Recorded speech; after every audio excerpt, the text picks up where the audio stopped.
Hello and good morning. Can everybody hear me?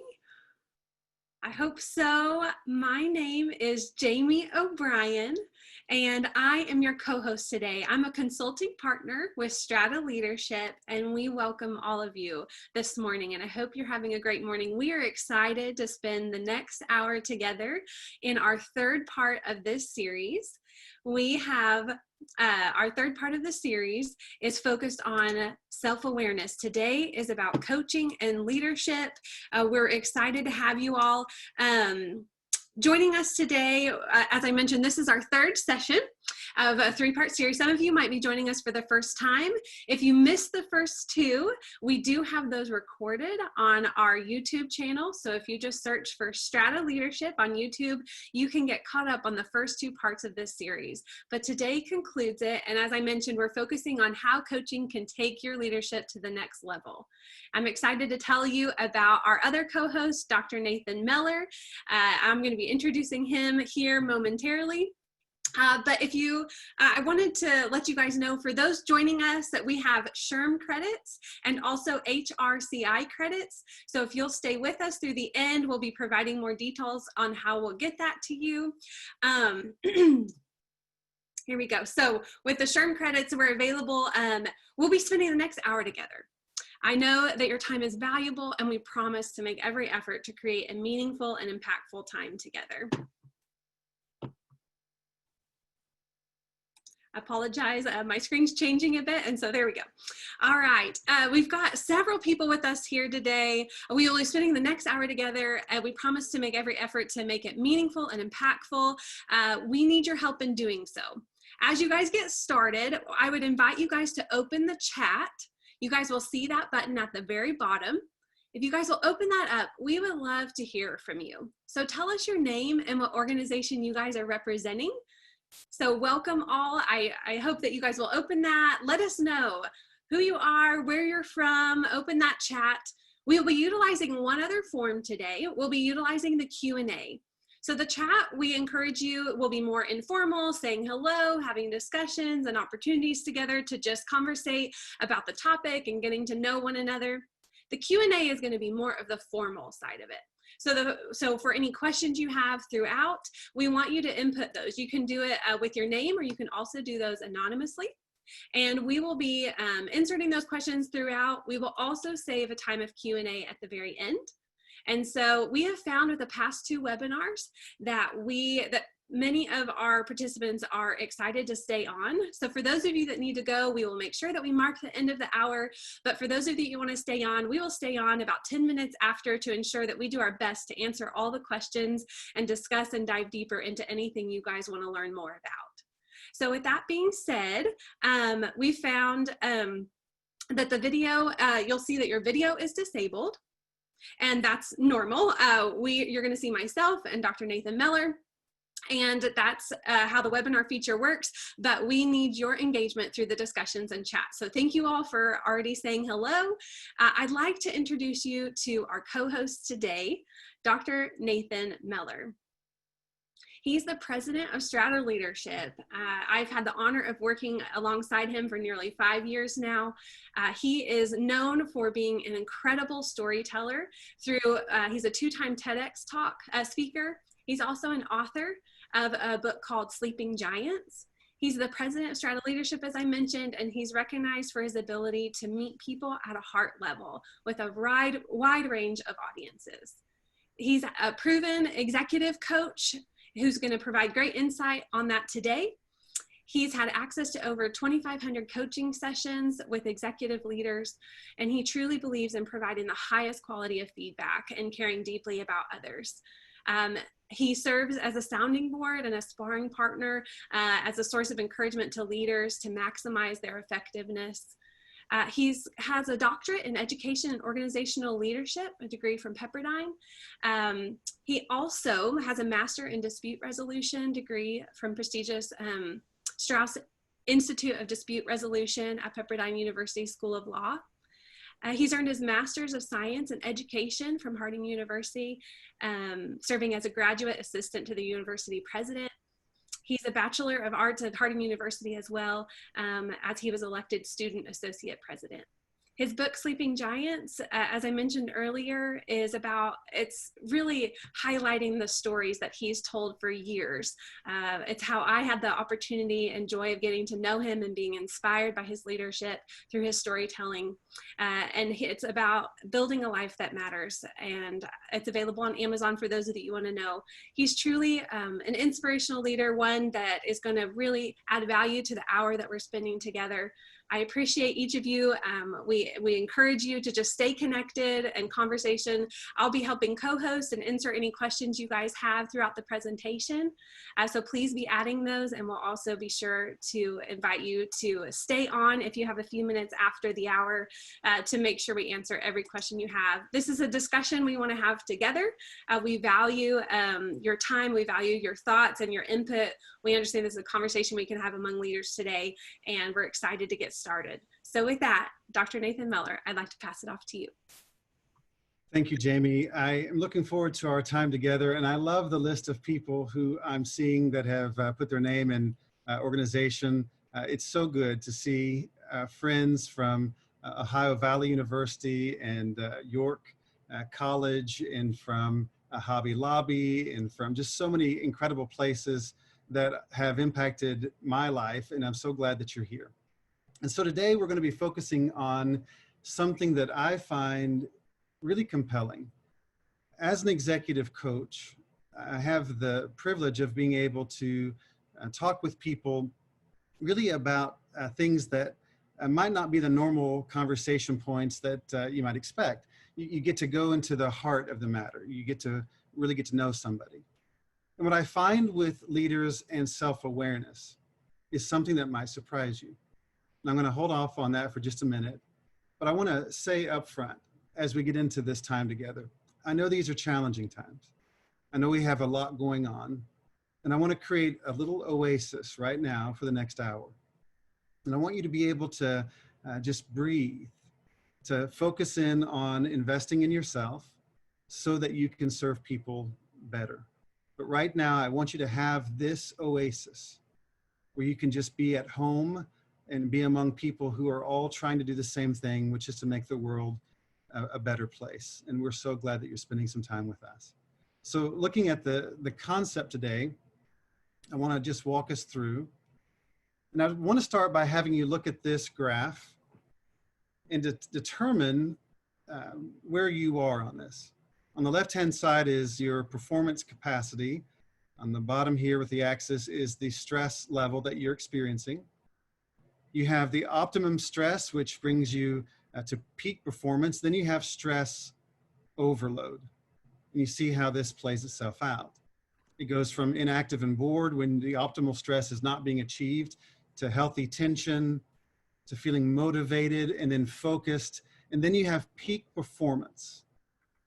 When you are firing on all cylinders, it just seems to flow for you. It's just working. Then fatigued, exhaustion, panic, anxiety, and anger, which finally leads to the burnout and breakdown. Now, what I want to do is to have a poll that I'm going to share with you. And with that poll, if I can get to that, with that poll, it is anonymous. But I'm going to launch that poll right now because I want to hear from you where you are right now. Not where you wish you were, where you are right now. So imagine, we're seeing some great responses already. Imagine there is a truth serum that is being put into the air vents where you are. For those from other countries, we're so glad that you're here. I'd love to see people from South Africa joining us today.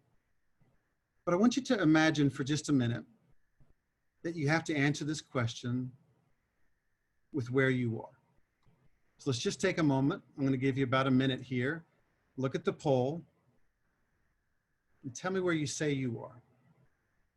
From inactive and bored all the way to I just feel like I am empty. I don't know how to keep going if things continue like they are right now. Now, as you're doing that, this check-in is something significant to me. Because when I look at most leaders, I find that most leaders, as they are looking at peak performance, will often push past peak performance into fatigue, into exhaustion.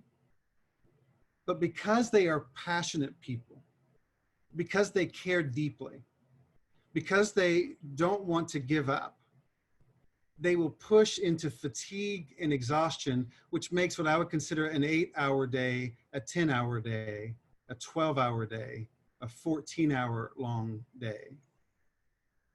And what they find is that they're working longer and being less effective. So if I look at why this is happening, it's because of the stress overload. And leaders tend to be unaware of how much stress they are carrying. They are unaware of how much is really on them. So looking at the poll, I'm going to give you another 15 or 20 seconds here. 76% thus far have answered the question. I know some of you cannot because of using phones that don't have that option. But if you'd like to answer that, it's anonymous. And I'm going to share with you where the group is. Let me give you another, just a few seconds here. But the lack of awareness of where you are often is making life a lot more challenging than it has to be. So I'm going to show you the poll here. I'm going to end it now. I want you to see these results. About 5% are saying, I'm inactive right now, I feel bored, I want more. 13%, there's a healthy tension. 14% saying motivated, and then focused. The number one answer is fatigued, then exhausted, panic, anxiety, and anger, burnout, and breakdown. Now, in my experience, whatever someone gave me, if they said they're fatigued, I tend to discount that and wonder, are they really a little bit farther down the line here? But I want you to see the results. I'm going to stop sharing those in about 10 seconds. And what you're seeing here is that when leaders are unaware of where they are in this process, in this bell curve, they can find themselves adding stress upon stress, which that stress then translates down to their team. So what happens is the groups will always look to the leaders of the group to know what the norm should be.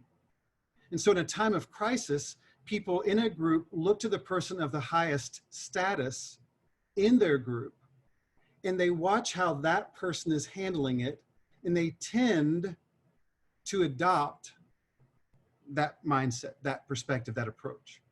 So if I'm in an organization where we're following the leader, and the leader is fatigued, what can I expect? If I'm in an organization where the leader is exhausted, what can I expect? And let's go back to peak performance. Imagine you right now as the ideal version of you. We'll get into this in just a minute, but I want to focus on the idea of you imagining yourself in peak performance mode. Because if we can't imagine that, we can't establish what we're trying to get done. Now think about this. If you were going to have surgery tomorrow, and it was an important surgery, as all surgeries are, and you walked in to the hospital and were getting prepped for your surgery, and you were saying, this is really important because it is a matter of life and death, where would you want your surgeon to be on this scale? When I think about your company, your school, your nonprofit, when I think about your agency, and I'm looking at what obligation do leaders have to their organization in pace setting? What obligation do you have to yourself and to your team? So I was talking to a leader of a company about 2 weeks ago. This is a large publicly traded company, and we were talking about what the challenges they have been enduring because of the COVID-19 crisis, et cetera, along with the remote work, all the different things that all of us are trying to process right now. And we were talking that through, and we were talking about the stress overload. And we began saying, okay, what would your life look like if you were at peak performance? What would your schedule look like if you were at peak performance? How would you plan your day if the goal was for you to be at peak performance? And she said to me, you know, I'm struggling with the idea of, I just don't have time to think. I'm eating my lunch at my desk. I'm on Zoom meetings all day. I've got this going on. I've got that going on. And she said, the challenge I feel is I don't feel like I have 5 minutes to just sit and think. Now, when I look at that situation, her situation is not unique. Maybe you find yourself in that exact spot right now. What do I have to do to help someone get from where they are to where they want to be? The first thing that I have to do as a leader, because leaders do one thing really, really well. They identify what is and they identify what could be. And I'm asking you right now to look at what is. Your self-awareness. How am I doing? So panic, anxiety, anger. Anxiety is a huge issue for leaders, and especially right now. Do you realize that the number of cases for behavioral health issues has increased over 700% since 2018 because of what we're experiencing right now? And can you imagine that number going down anytime soon? What's happening? The stress overload. We're feeling it. So what do I do? So I want to walk through this because I believe that one of the answers that you can provide to people is to provide them the perspective of a coach. And so I'm going to walk you through that today because I believe it's something that can be helpful to you. So if I'm looking at some of the stats on this, 85 to 90% of individuals are not self-aware. And a lot of people have never had a reason to be self-aware. Self-awareness is critical to leadership effectiveness. And think about that for a minute. Think about how many times you just wished someone in leadership could see how what they're doing is impacting other people. Self-awareness is critical to leadership effectiveness, but look at this. But the more experience and power you have, the less likely you are to be self-aware. Read that again. The more experience and power you have, the less likely you are to be self-aware. This is one of the reasons why I think coaching can be so helpful. I'll get into this as we go along, but I want you to see what happens as you move up the ladder of organizational success or organizational hierarchy. What you'll find is that as you move up that ladder, we've all said the same things. We've talked about how, you know, when you become the leader, when you're the CEO, you're the president, you're the vice president, whatever, it's not that your jokes are actually getting funnier, although people seem to be laughing more. When people become president, I remember reading that quote about a president of the United States. They said this: presidents don't make new friends. Because everybody has an angle. Everybody has a position. Everybody has an agenda. And so as you go up that ladder, it becomes more difficult to be able to have those sincere, transparent conversations about where you are and who you are, because they don't want to do something that might hurt their opportunities in the future. There are two types of self-awareness. One would be the internal, how clearly you see your values, passions, aspirations, fit with your environment, reactions, and impact on others. I'm aware of how what I'm thinking and doing, how it connects to people that I'm around. The external side would be understanding how others see you in terms of your values, passions, aspirations fit with environment, reactions, and impact on others. I can see myself in one way and have others be experiencing me another. What we're looking for here in this level of emotional intelligence and self-awareness is that I am aware of both. I know who I am. I know how I'm impacting the situation I'm in, but I'm also aware of how they are viewing it in the bridge that I might have to overcome to get there. So let's look at the concept. One of the key things to be able to get with this is feedback. And to get great feedback, to have someone who will tell you the truth. Do you realize how much somebody has to care about you to give you great feedback? And when you think about receiving great feedback, to me, this is one of the highest forms of care. It is one of the greatest expressions of loyalty.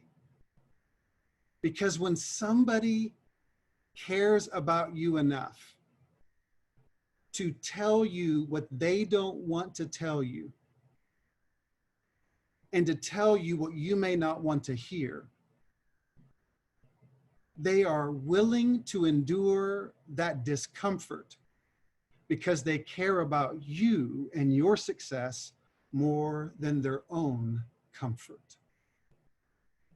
If you have people in your life who will give you great feedback, this is a gift. I always find myself telling stories about my dad. My dad is a larger than life personality. He cares deeply about people. He's passionate. He was a lifelong football coach, teacher, preacher. And if you ever heard him preach, you wouldn't forget it because he preached a lot like a football coach. I was talking to him one day and he had come back from a trip. And he was flying somewhere and he got on the plane and he is not very tall. He is 5'7". So he got on the plane and he's a big guy. And so he sat down and obviously he's hoping that no one sits directly beside him because then he'll have a little bit more room. And people have gotten on the plane and it looks like they're about to be done when one more person comes on the plane, as it seems to happen, and comes and sits down beside him. But this man is one of the largest people my father has ever seen. He's well over 7 feet tall. And he folds himself up and sits down in the seat beside my father. They take off, and before long, a conversation ensues. And this man says to my dad, he says, hey, he said, where are you going? And the guy tells him, I said, why are you going there? And the guy said, I'm going there because of a job interview. I've had phone interviews, but now I'm going to go have this face-to-face interview, and I really hope it goes well. And he said, the last 2 jobs that I have been interested in, I got to this round, and then when I went and met with the people, it didn't work out. I'm hoping this one works. But as he is speaking to my father, the man seems to have some type of medical condition, because when he's speaking to my father, my dad has to take his hand and put it across his face because he's struggling to breathe because of the man. His breath is so bad that it is nearly causing my dad's gag reflex to start. They have the conversation. My dad talks to him for a few minutes. Then the conversation ends. And my dad's sitting there thinking about this, wondering what he should do. The plane lands, they stand up to start their way out of the plane. This man is hunched over, and my dad decides to do something. And he says this to this man. He says, it was nice meeting you. And the man shakes his hand and engulfs my dad's hand, and it feels like a child in this man's large hands, and they're shaking hands. And my dad said, I just want to wish you luck on this interview today. And then he said this, but you know, I've been thinking about you in the situation that you're in. And he said, I think I know why the interviews may not be going so well. He said, I think that you have a medical condition that you may be unaware of. And he tells the man that his breath makes it difficult to have a good conversation with him. And this giant of a man looks at my father with his hand still in his own.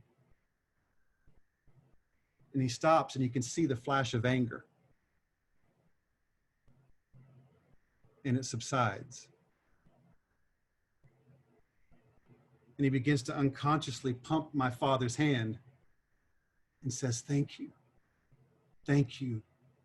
Thank you for telling me that." That makes a lot of sense. Makes a lot of sense. Now, when my dad told me that story, I was not surprised. Because as a coach, as a teacher, as a spiritual guide, he loved people enough to give them great feedback. So what do? To get great feedback, you have to create a culture of high psychological safety. It is okay here to be honest. It's okay here to talk about things in a growth mindset. I'm going to lead by example. One of the things you'll see with a self-aware leader is that they will lead by example by expressing something that they did not do well. They will talk about it openly. And here's what I would say to leaders. When leaders are willing to be open to the people that they're leading, I guarantee you, you're never surprising them. When you say, "I didn't handle that well," or "I did this," or "I did that," let me be clear. They know. But when you are willing to lead by example and provide feedback to them about something that you've learned, it allows them to find that safety. Because if he's willing to talk about it, if she is willing to say the thing, then maybe I could share in that.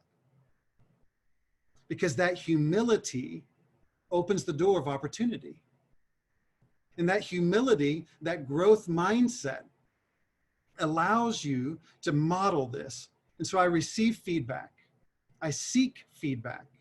I look for it. I ask for it with grace and resolve. And this is different than, "Hey, if anybody has any problems with this, let me know." This is seeking feedback in a safe environment.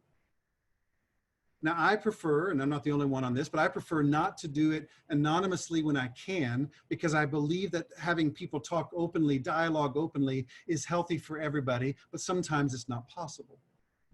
But I'm seeking the feedback. Continuing on, some people at the highest level of organizations find that that can be something that is achieved through executive coaching, having someone outside the system assist them with that. I believe it can also be achieved with internal coaching. Executive coaches tend to be people from the outside who come in to work with an organization. Internal coaching is the same idea, but it's people within the organization asking the same types of questions. So looking at these three questions, what is executive coaching? How can executive coaching increase leadership self-awareness? And would I benefit from having an executive coach? I'm asking you these questions because I want you to imagine yourself in this position. Looking at the concepts. What is coaching? Coaching is partnering with clients in thought-provoking and creative process that inspires them to maximize their personal and professional potential. So what do I do as a coach?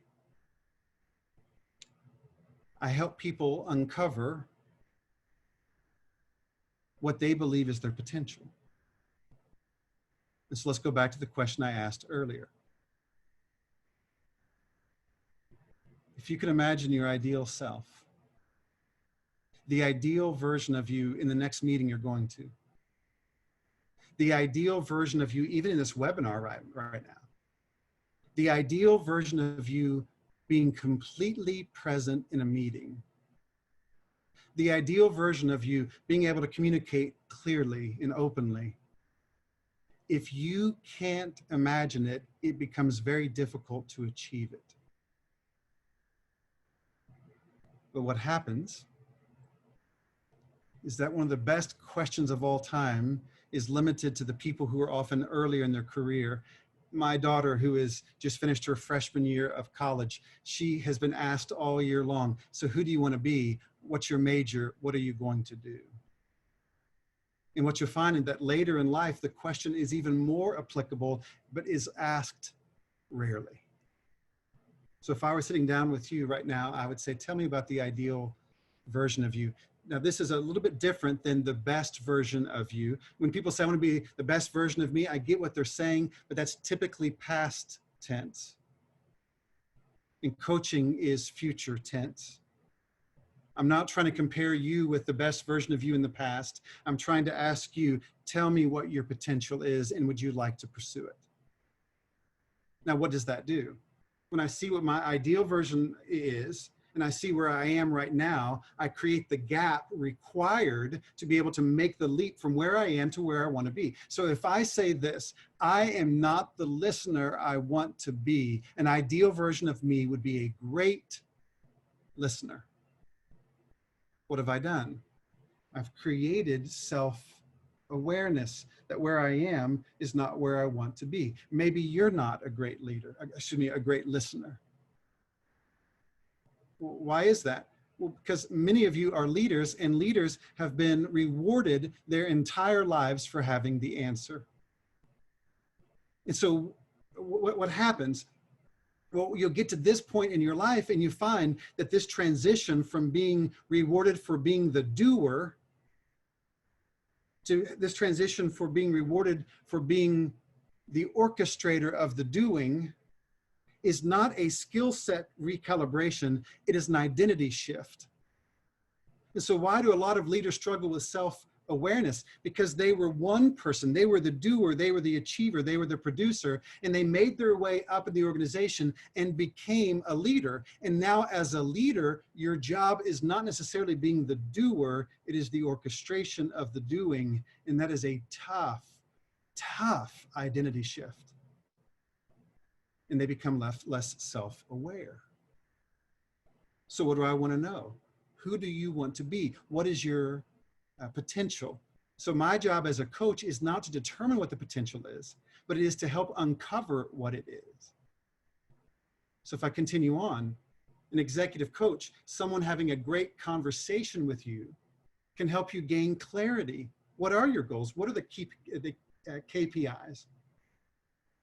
So if I'm looking at these key performance indicators, what is it that is letting you know that you are on the right path? So I'm listening for two types of goals when I'm listening to someone about their future. I'm listening for two things. One, what are their continual goals, the state of being that they would like to have? Someone says, I want to be a lifelong learner. I want to be a compassionate person. That is a state of being. It's a continual goal. Then I'm listening for the other part, which is this. This would be the terminal goal they have in mind. Their terminal goal might be, I'm going to get that MBA. I'm going to achieve this. I'm going to have whatever it may. And when they're looking at a specific moment in time, that terminal goal is different than their continual goal. I do hope that they would be in alignment. Someone who says, I want to be a lifelong learner may not have a college degree, but I could have a college degree and not be a lifelong learner. If I can have both, then I'm lining these ideas up. So in your life right now, if I asked you that question, tell me about your goals.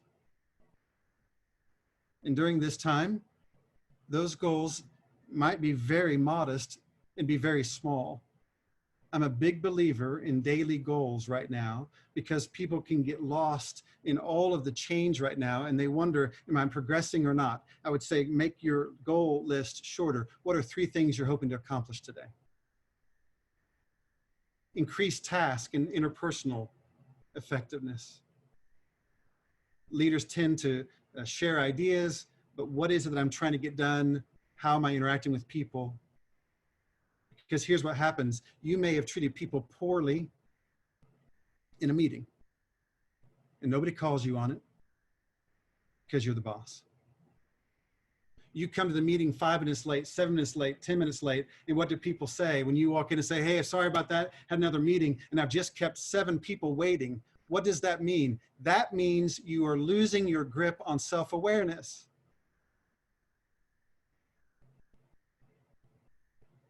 So what does that mean? It means I'm choosing to not be that. I want to be the ideal self. What is the ideal self? I come to a meeting ready to go because I value other people's time. I respect them. Helps deliver results at the self, team, and organizational levels. Why? Because I know what I'm trying to do. One of the things I have found with the most successful people I have been given the opportunity to spend time with is that because they know what they want, they are willing to say no to what they don't want. I find so many people who are not fully self-aware saying yes to so many things that are kind of in a general direction versus being able to have that focus to say, me being a part of this right now makes sense in the following ways or not.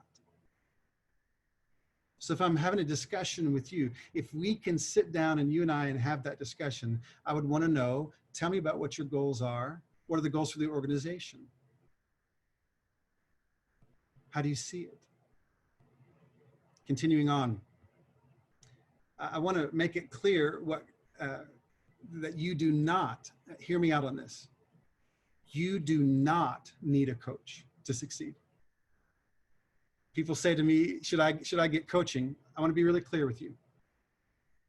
You can be incredibly successful without a coach. Matter of fact, there's what's called the lamp post effect that you find in coaching, which is this. As much as coaches hopefully can contribute to your success, if you would go talk to a lamppost for 45 minutes every other week about the future, that in and of itself would be incredibly helpful. What's happening? Leaders don't have the time to think. I find, and the data finds, that coaches can be very beneficial, but I want to be clear to you, if you don't have access to a coach, you can create time at least to think about your future. So if I'm looking at the difference between coaching, thank you for the question, versus a mentor versus counseling. I want to get at this because counseling tends to be past tense. I believe that people receive a great benefit by receiving counseling. I am a huge advocate for counseling, but counseling is largely focused on what has happened in your past. So I'm going to go to what happened in my past that is keeping me from being able to be where I want to be today. It's largely past tense, not always, but largely past tense. Mentoring often is present tense.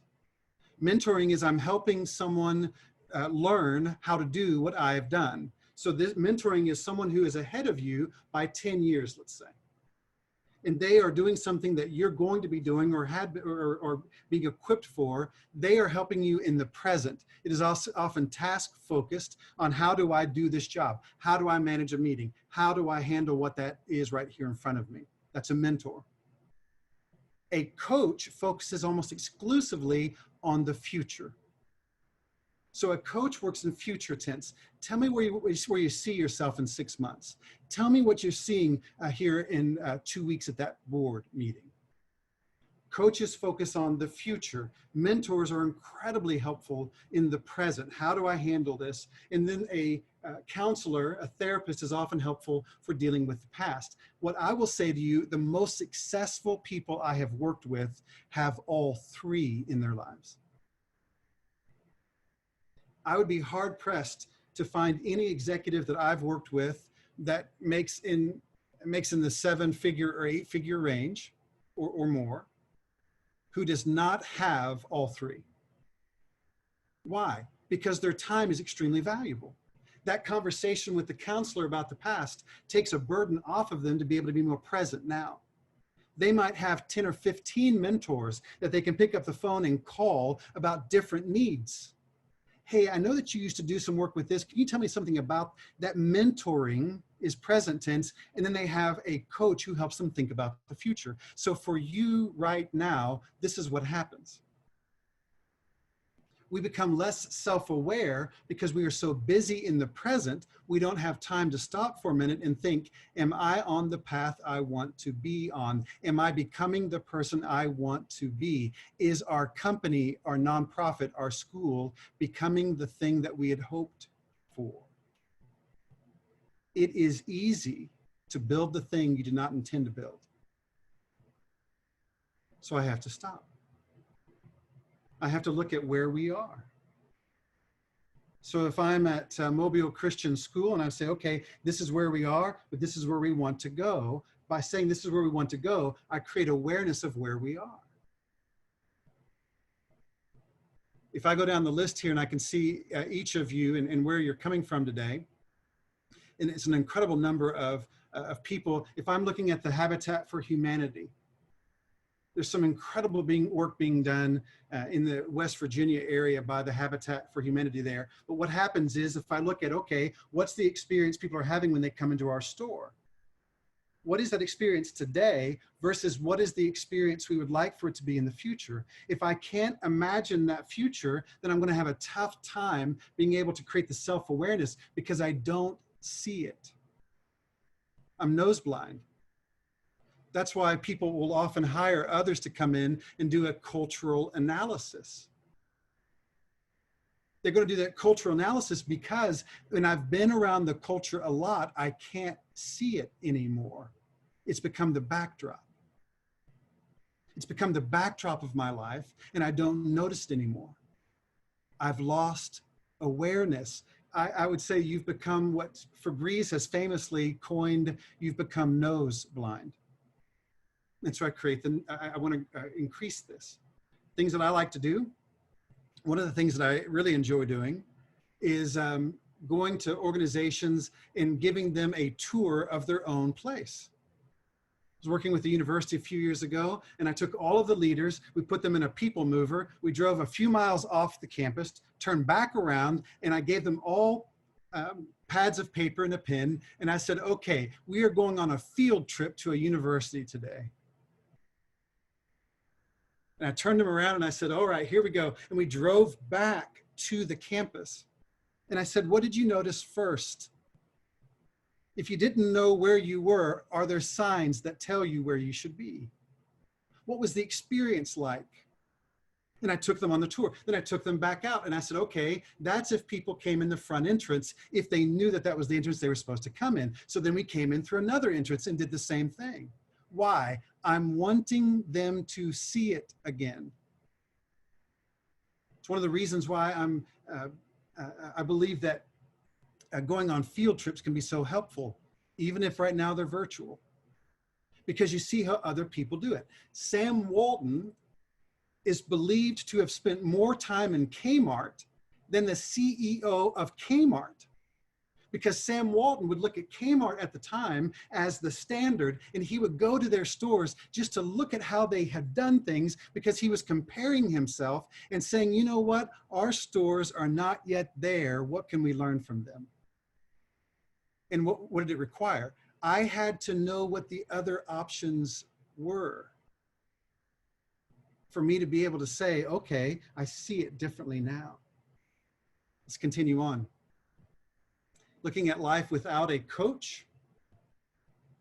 I got efficiency, I've got effectiveness, I'm bouncing back and forth because I'm just trying to make my way through. I'm going down the river, but I don't have a paddle. With a coach,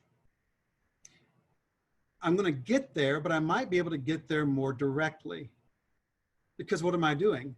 I am saying to someone else, I need some help to get where I want to go. Now, what am I looking for? What I'm looking for is someone who is trying to assist me in getting where I want to go, who is willing to give me great feedback. So when I sit down with somebody as a coach, the first thing that we've done is we've created a little contract. If I'm going to coach you, this is what I'm promising to you. And if you're going to be a part of this, this is what you promise to me. And here's my goal. I will never be disrespectful, but I will always be the boldest person in the room on your behalf. Why? Because I care. So the goal that they have in mind is not mine to choose. My goal as a leader, as a coach, is to help them think about their future, and then it's to help make sure that their actions are in alignment with what they said they really wanted. And we celebrate the growth along the way. So what I'm wanting is someone who is willing to help me become self-aware so that I can be more successful in helping open doors of opportunity for other people. And if I'm not aware of it, if no one will tell me, I watched an organization where they had asked me to come in and work with their executive director because the executive director, when they were standing up in front of people, had the nervous tick of saying a lot. Matter of fact, that person would say 30 and 40 times in the matter of a minute or two and was completely unaware of it. Instead of all the employees who were sitting in the conference room saying it to their executive director, they brought me in to listen for just a few minutes and then say, do you hear it? So that I would have the conversation with this leader. They said, we've got two things. He says, all the time, and it's driving us nuts. And two, he demands that we are at work on time, but he's never at work on time. But nobody would say it. Now, those two things are important moments. Those two things are important moments, but the bigger issue is there's a climate, a culture in which people don't feel like they can be honest. So where do you go for a coach? There are all different types of coaches, and it depends on what you need. A life coach is focused on helping you manage your life. It's how did today go? It's those types of things. You've got a financial coach, if that's what you're looking for. You've got a business coach. A business coach is often working with small business leaders to develop strategy with them. What I do is executive coaching, which is focusing on the organizational leadership in that executive context. So all these coaches are different.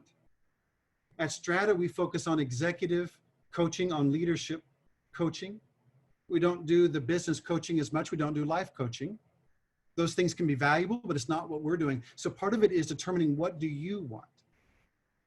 And so for organizations, if you're looking for an executive coach, one is to ask around. And obviously at Strata, we have a team of coaches that we'd be happy to serve you, but that's a bit self-serving to say that, but that's is something we can do. And we provide coaching remotely. But I would also say, look around and see what options do you have. Are they a person that is focused on mentoring really, or are they focused on coaching? The difference on coaching is I don't have to be an expert in your field to be an executive coach. I need to be an expert in you. You're the expert in your field. If I were the other, I'd probably be more of a mentor. My executive coach is someone that has been an incredibly helpful person in my life. And she said to me one time, you know, my goal is to, in essence, take someone who's standing in a corn field and kind of lift them up so they can see the entire field for a moment, then drop them back down so you can see where you're going. That was a helpful image to me. I think all coaches should have coaches. Why? Because their effectiveness is so much greater. So looking at this, what you'll see as people become more influential and more powerful is called the Dunning-Kruger effect. And it's not just limited to leaders, but leaders tend to have this challenge even more, is that they begin to overestimate their capacity. Because they are an effective medical doctor, they think, well, I must also be good at financial planning. Because I'm good in one area, I must be good in another. Everybody else is a bad driver, I'm a good driver. And you'll see the Dunning-Kruger effect is a huge issue in people's lives, because you have everybody sitting there thinking, you know what, everybody else is not, you know, we have problems with everybody else. They're the bad driver, they're the one that speaks too much in the meeting. And in reality, this is something that people are not being honest with themselves about. So look that up if you'd like. It's a very interesting concept. The executive coaching increases self-awareness. These numbers are unbelievably dramatic. Of 114 executives who received coaching, 98% reported increased insight into how they were perceived by colleagues. Now hear me out on this. I'll come back to this in a minute. And this is the thing I told you when we started. The perception, in my experience, that most leaders have of themselves is much more negative than the perception of the people they work with of who they are. Let me say it again. Most leaders perceive themselves much more negatively than other people perceive them, in my experience. Coaching, 99% reported better self-awareness and understanding of personal strengths. And let me give you the quote. This slide platform and this slide deck was made by Wes Martin on our team and did a fantastic job. Let me give you some quotes on this. Executives who received coaching were better able to utilize their strengths and manage their weaknesses. They realized the inadvertent impact of their leadership styles and learned how to accommodate to the work styles of others. This goes back to a theme that I've been talking about for a number of years. Think about this for a minute. If you do not adjust your leadership style to the people that you're leading, you're much like a coach who doesn't coach players differently. But let me be clear, if you are a coach and you are coaching every player the same, you are losing a lot of games. I've had the privilege of being an executive coach for professional coaches in the NBA. And I'm saying to you right now, a great leader adjusts how they lead based upon the people they're leading. But you can't lead effectively people that you don't know well. So if I don't know my people well, I cannot lead them well, in my opinion. Because I have to be able to adjust my style based upon what they need. And you say, well, that's not fair. They should adjust to you. I hear what you're saying, but as the leader, you are the one that's setting the pace. You are creating the bridge. Let's keep going.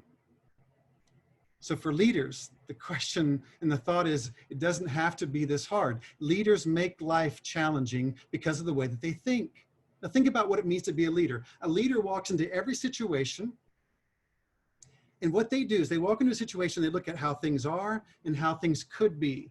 I joke about this because this is why it's so hard to be a leader, because everywhere you go, everything you look at, every person that you're talking to, you're seeing who they are and who they could be, how things are, how they could be. And if you're not careful, that way of thinking will drive you crazy.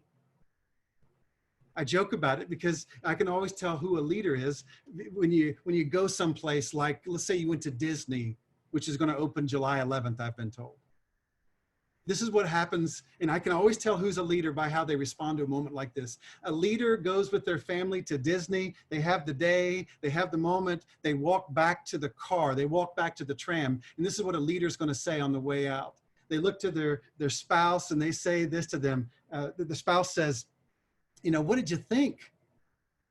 And I can always tell who a leader is by how they respond to that moment. The spouse just said to you, so what did you think? And a leader will say this. Well, in that moment right there is why people don't like to go on vacation with you, okay? Right there. You said, well, it was good. But you know what they could have done? This is why people don't like to go to the movie with you either. Same thing. They watch the movie, you're walking out to the car. What'd you think about the movie? Well, you know, it was good. But you know what they could have done? Now, this is why I love doing life with leaders. But the challenge of that is that level of critical thinking that you're applying to everybody else, you are applying to yourself. So what is my observation? Many leaders are acutely aware of what they do not do well, but they are unaware of what they do well. My major concern for leaders is not their ego is so big. You have some of those, but most leaders I know, the issue is not that their ego is too big. The reality is they have duct taped their egos together to stay in leadership positions because leadership is brutal. And this is what you'll find. They become increasingly aware of what they're not doing well. And they begin to fixate on it. and they are often unaware of what they're doing well. So they're thinking, I didn't do a good job on this, this, and this, when in reality, people are so thankful that you are willing to stand up and do something. And I'm saying this to you, not trying to give you an out. I'm trying to tell you the truth. The reality is you are seeing what you're not doing well, but you're not seeing what you are doing well, and you're not being self-aware. Maybe what you're doing right now is enough. Maybe people understand. So continuing on in our last couple minutes here, this is why we see the loneliness, the lack of confidence. Why? Because you're exhausted. Continuing on with this, these are common things among the most active and healthy leaders as well. And then we see this big one, which is the imposter syndrome. If they knew who I really was, I feel like I'm playing a part. And as you go farther in life, you wonder, that self-doubt, does it ever go away? That self-awareness is so helpful for you to be able to have the self-peace that comes from the confidence, the quiet confidence that emerges when you walk out of a situation and say, I may not be the best, but I gave what I had. So I'm going to open this up for some questions. If you're looking at some of the common challenges among leaders, I want you to see these. Loneliness. And people will say this, if you're a leader, you shouldn't be lonely, because if you're leading, you should be around, your people should be around you. I understand what they mean, but the reality is some decisions only you get to make. And it's a lonely moment. The lack of confidence, why? Because every time you communicate, let's say in front of your group, and they video that and you're looking at it, whatever it is, you become more and more and more aware of what you're not doing. The desire to feel seen, heard, and validated. Why is this? Because you're the one that is doing that for everybody else. Being overwhelmed. I don't think I have to explain that one anymore. What does that mean? It means at 3 o'clock you wake up and you can't exactly understand or know what the anxiety is about, but you feel it in your chest. And the burnout. That moment of, why is everything that used to have color in life seem to fade so quickly? Now here's where I want to go as we close out. Thank you for being a leader. Thank you for being willing to be open.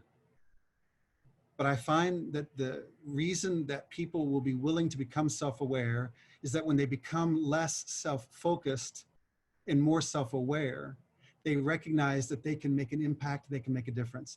You do not have to make a big impact to make a big difference.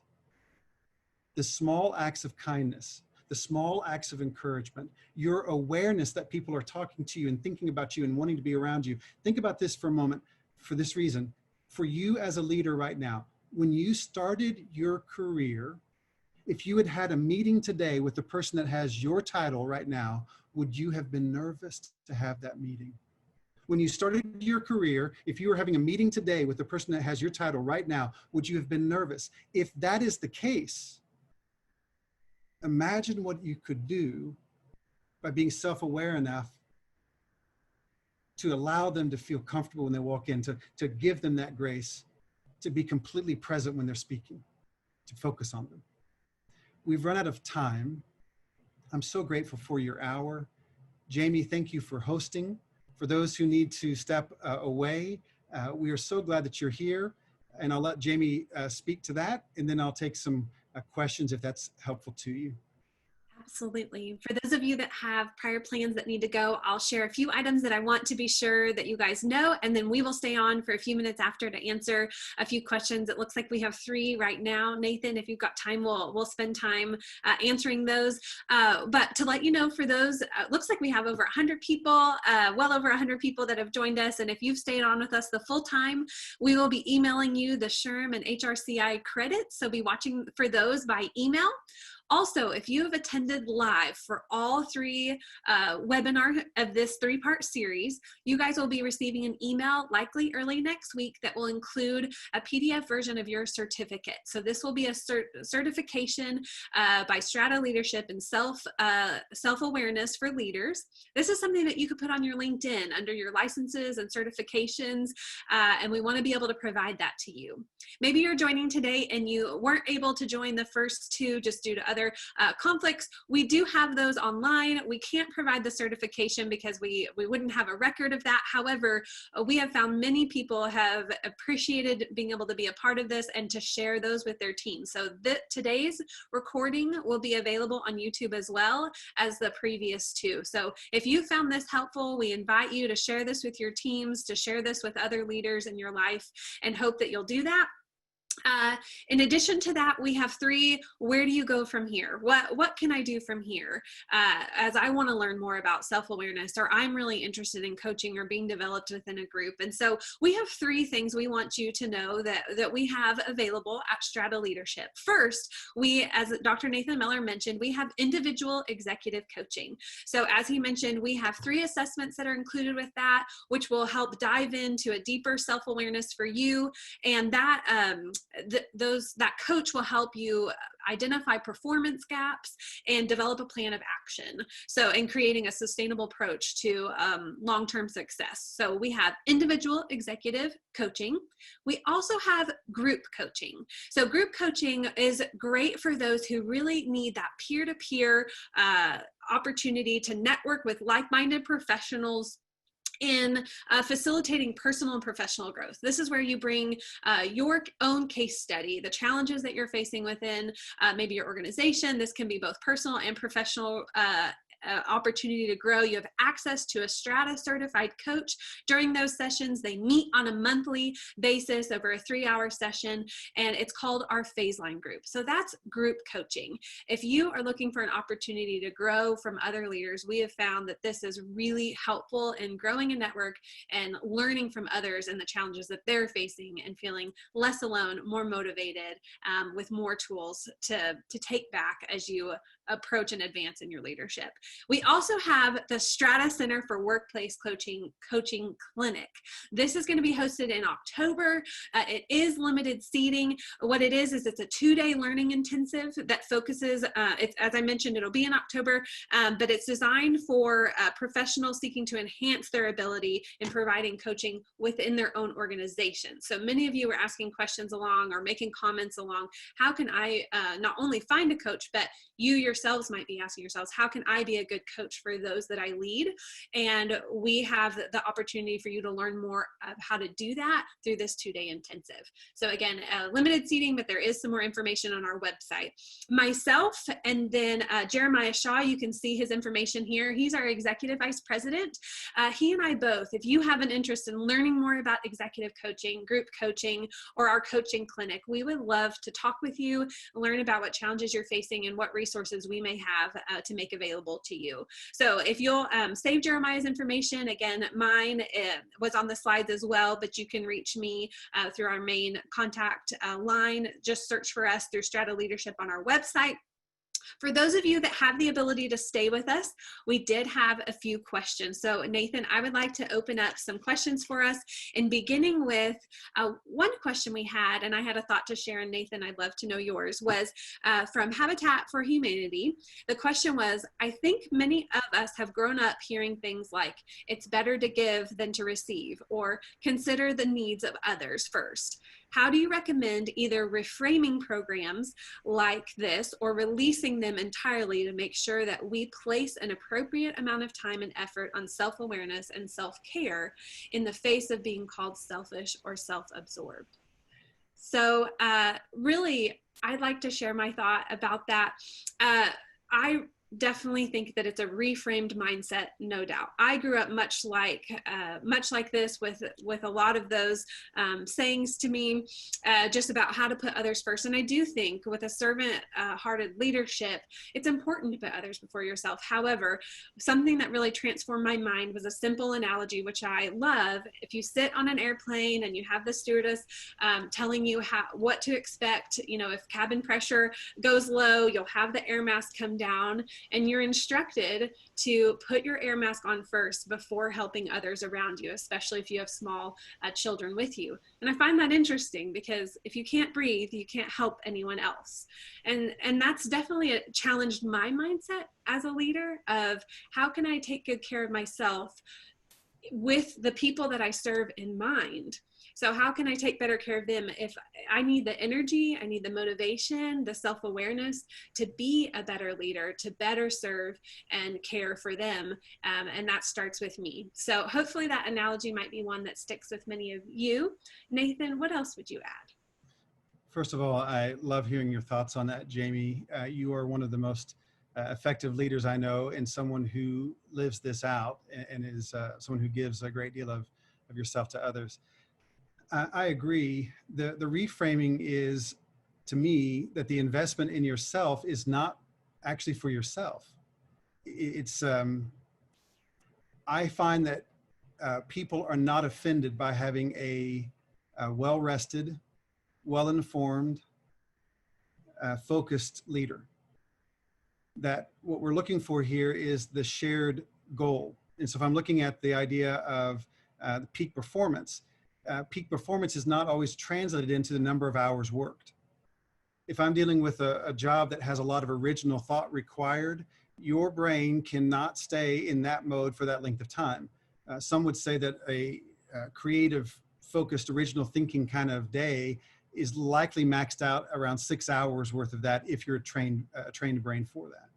And so what I would be saying is this: I don't find that most people are offended by their leaders being equipped. They are more bothered by their leaders not being engaged and equipped. So looking at that pacing, the goal is to share with the team that peak performance is the standard. And so if I look at that peak performance as a leader, it is not me taking something from someone else for me to be equipped as a leader. It is me being equipped so I can give to someone else.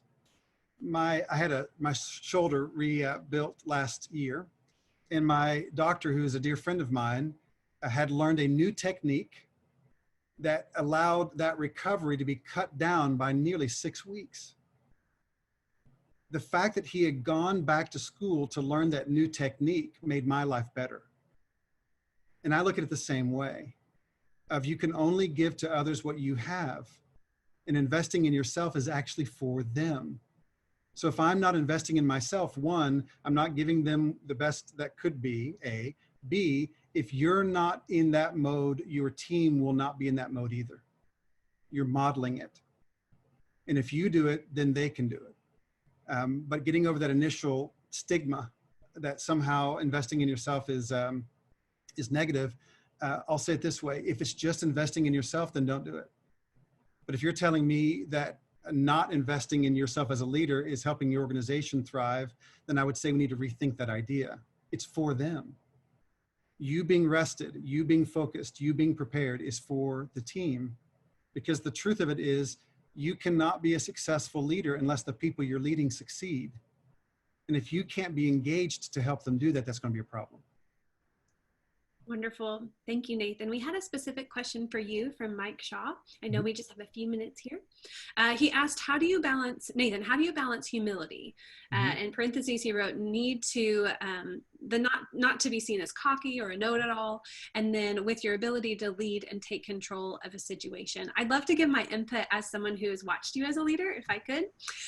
Mike, with Nathan, he truly is one of the most humble, leaders I've ever known. And one of the things I really appreciate in his leadership is how he shares, he invites conversation. He always admits that that he doesn't, he doesn't know everything, but we all respect him tremendously. And he invites us into a conversation of what our thoughts and our ideas are. And then at the end, he collects those. We feel heard, we feel valued, and then he takes leadership and stands forward and moves forward with the direction and the vision that we need, keeping in mind our thoughts. So for me, that to me shows a lot of humility in Nathan's leadership, as he's always willing to listen, and he's always willing to take that in mind with a great listening ear, and then provide direction from there. Nathan, what would you share? It's embarrassing, but thank you, Jamie. Humility and gratefulness are always connected, because that idea of humility is the recognition that I could not have gotten where I am right now without other people's help. And the gratitude is the expression of that. So when I look at a place that is known for humility, they're also known for gratitude. They express their appreciation for people.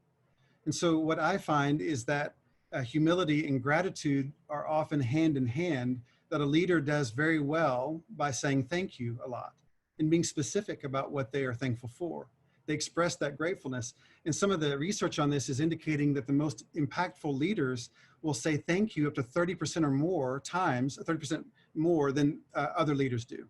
They are expressing it more and more often. They're finding ways to say, thank you, I really appreciated what you said last Tuesday in the meeting. They're very specific about it.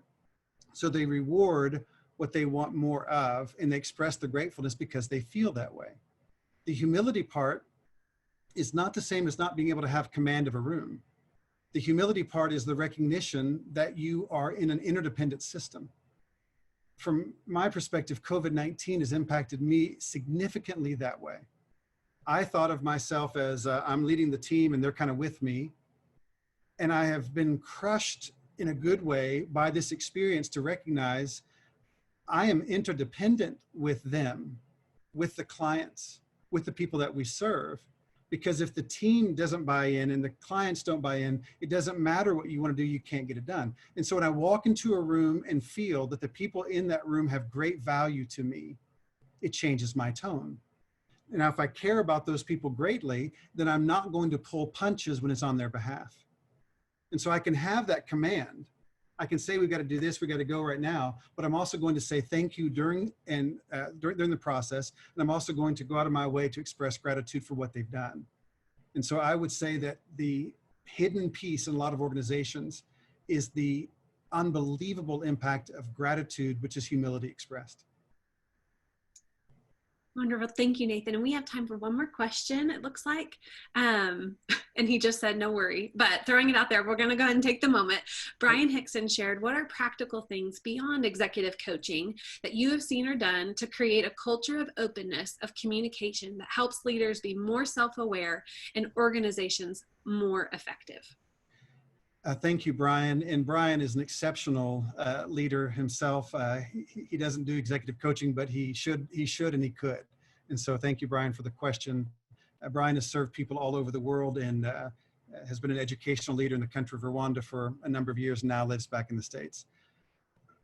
From my perspective, what you're doing is leading people into a conversation they've not had before or haven't had in a long time about their future.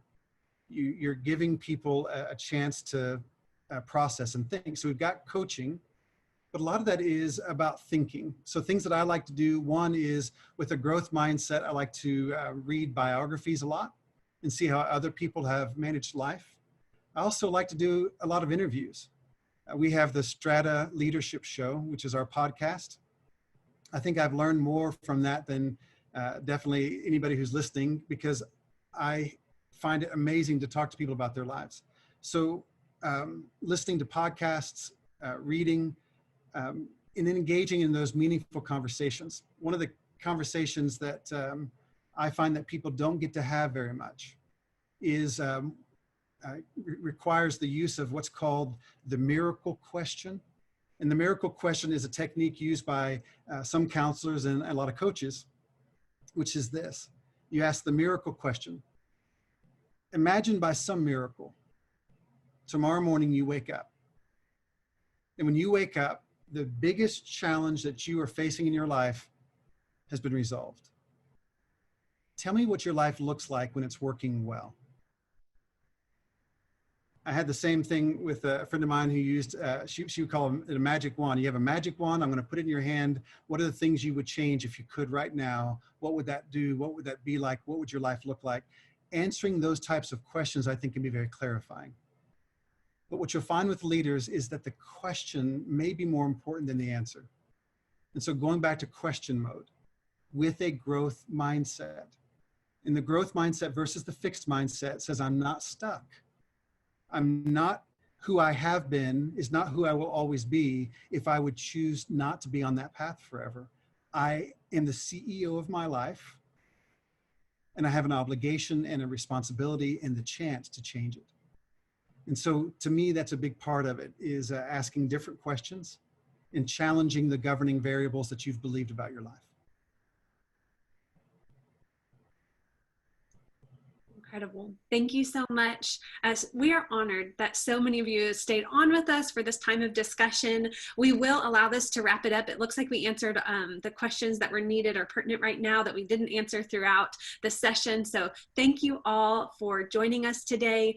It was important to our team at Strata Leadership to contribute to leaders and organizations in our community during these challenging times through this free webinar series. And again, we're making this available on YouTube, and we hope that this will continue to add value and be meaningful, impactful through other leaders who have a chance to listen.